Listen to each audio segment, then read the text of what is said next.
My husband has a second family. The ultimate cliche has happened in my life, and I'm absolutely broken. My husband, my rock, has been having an affair for over 17 years. We have been married for over 25 years. We have three beautiful children, two in college and one who still lives at home. But turns out he's had another set this whole time. My husband is an insurance broker. He has multiple branches all over the country which he spends week on and week off. Turns out on his week off he's been with his other family in Albuquerque, where his other branch is. He's got a fiancée, whom he has two kids with, both in their early teens. I found out when I went to make a new Facebook account, and when I searched my husband's first name, another profile, with a different last name popped up. Through that profile were the links to his fiancé's and his other kids' Facebooks. My husband is currently with said family, and I know it's him because his most recent post is a photo of him and that other family eating dinner. Among those photos were photos of him kissing the girl, and him being fatherly with kids who look nearly identical to my husband.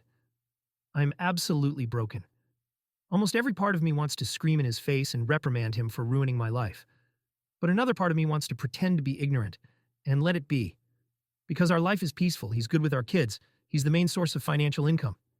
He's loving, but he's also all those things to another family.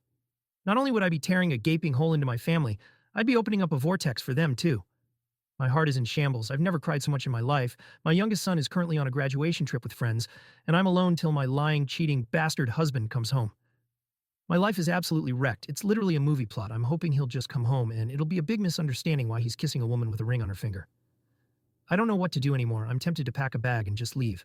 I can't be in the home where we've raised our kids, where we've spent every Christmas for the last 26 years, and where I've been alone on New Year's taking care of our babies, while he works his ass off. I just can't. I want to leave a note for him to come home too. Hurt him like he's hurt me, but I don't think that's possible. I don't know how I'll ever face him again. Update 1. 4 days later. This is a follow-up. Firstly, thank you so much for the advice. I'm not by any means good with legal things, so all legal advice has been noted. I've rung an attorney. We are discussing the process. He's also told me to gather as much evidence as I could, such as photos of the Facebook pages, text messages, and recent flight information. All have been put into a folder, and I'll present it to a judge or jury when we go into some sort of divorce proceeding. Again, not fully clear with specifics, but it's a good sign. I've also been in contact with the other woman. I've told her, explained the situation, and she was equally as distraught. From what I'm aware, she's financially independent from him, and they don't share property, so it seems very clean-cut on her behalf. My husband is aware of the fact I know and is currently staying in a hotel, but he is unaware the other woman knows. I confronted him when he walked through the door. He started to cry and plead, and it was honestly kind of pathetic. I mean, I was crying too, but I've chosen to think of him as a pathetic coward for doing this. Because he is. But anyway, I have my name on the property. We both do, so it's not like I can just kick him out. But he's chosen to stay away for my sake. All I am thinking is, if he chose to stay away for my sake, maybe being faithful for my sake should have been considered too. Despite this, he's staying away. He's in a hotel downtown where he calls every few hours to check up. I'm no longer sad. Well, I am. But I'm way more furious than sad currently. My kids still have no idea, and my youngest thinks my husband is just working more in Albuquerque because of a business problem. I'm still confused about how to tell them they have two half-siblings and two parents, one with an extra backup parent. I'm just feeling very, very unappreciated and unwanted lately, but your kind words have been so helpful. Thank you guys so much. Much love. Update 2. 6 months later. Firstly, I would like to start off by thanking everyone who had positive things to say. The widespread support has been so helpful during this period, and I am truly amazed at the kindness shown to me. Thank you. And now the update. I won't be going into details about the divorce, because it is still ongoing, but do rest assured it is happening. A few people seemed worried I was going to stay with him, and for a period of time I would have. But no, we are divorcing. On that note, I have completely cut contact with him. Our contact is through lawyers only. He officially moved out of the house, and my middle moved back in to help out over the break. My kids have, to my knowledge, cut most contact with him, but I haven't asked, as it is not my place. Also, custody isn't a problem because my youngest turned 18 recently. We have also been in contact with the other family, and we even spent Christmas together. Despite being a little awkward at first, me and his ex-fiancée are trying our hardest to bring the kids together harmoniously. And that'll be the last update. I'm logging off of Reddit now. I will continue living my life. I'll try to support my kids through theirs, but I'll forever be thankful for the support and love you all have shown. On to the next story. I saw my husband and my sister naked in my kitchen. I can't move. If I move, it becomes real, and I have to accept what I saw and think of what's next. I came home from work early and saw my sister's car thinking, Maybe she was dropping off some food from her job. But no, I walk in and see my husband and sister naked in my kitchen. The kitchen I paid for. As soon as I registered what I saw, I got into my car and left. I kept driving, just driving, until I found the hotel I'm at now. I don't want to believe it. I don't know what to do. My sister, my only family, and my best friend, the one who's supposed to be there for me and support me. My husband, my person, my other half, the one who's supposed to love and respect me. The two most important people in my life have ruined everything. My world is burning down in front of my eyes. I've blocked them both on my phone. I don't want to hear any of the bullshit excuses they'll come up.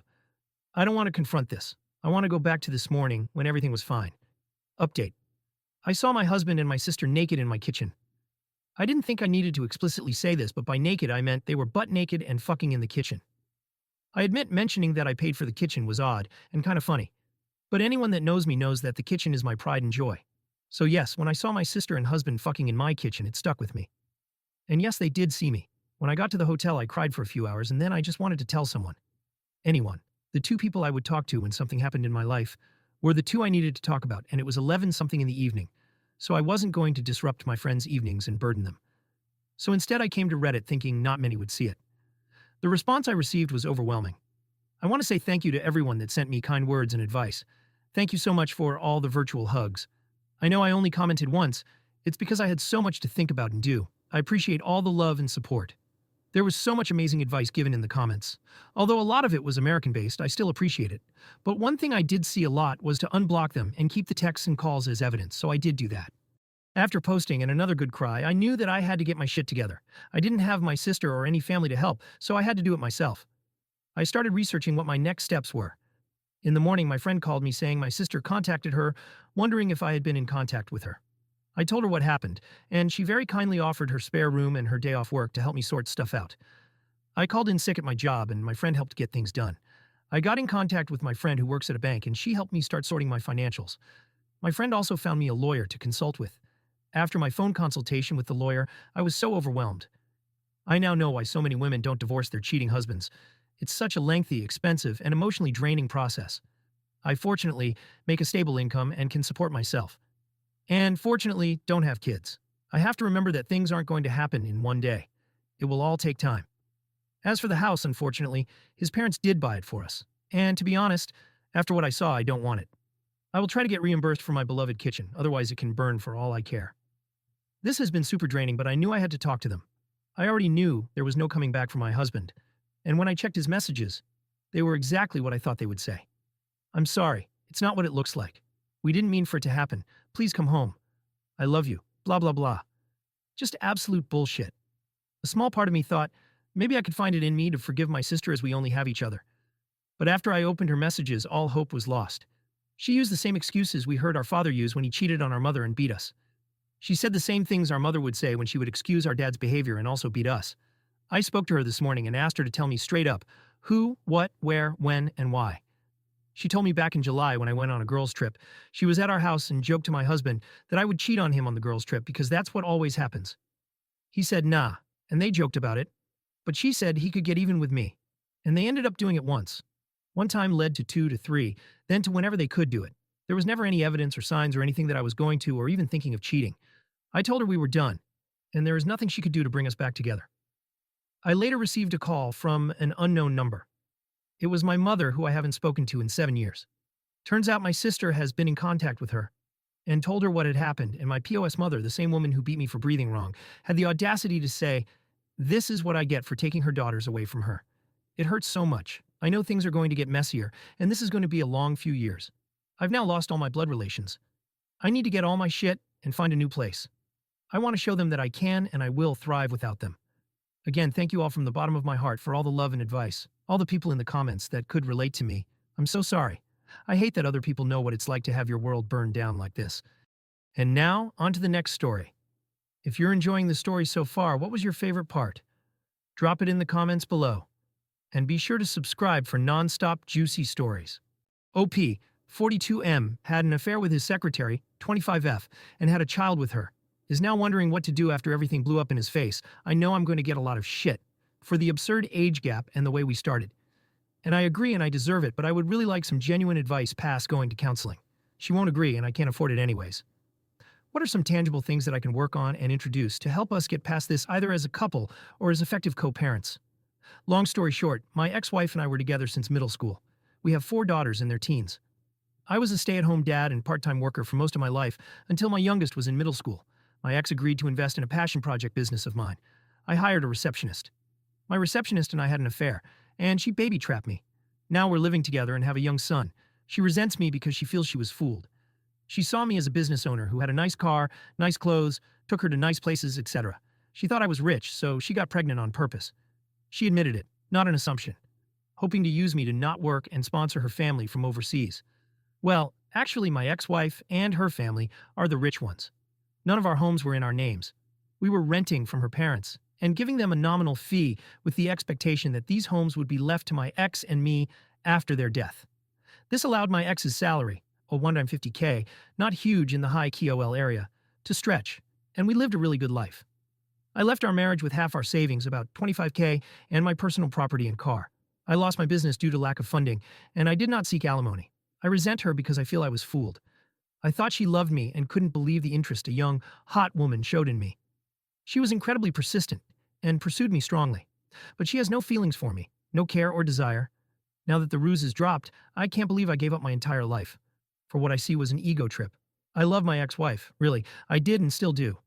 But I had never been with another woman, and any attempts to open our relationship were shot down. This was like a wet dream come true, and I was weak.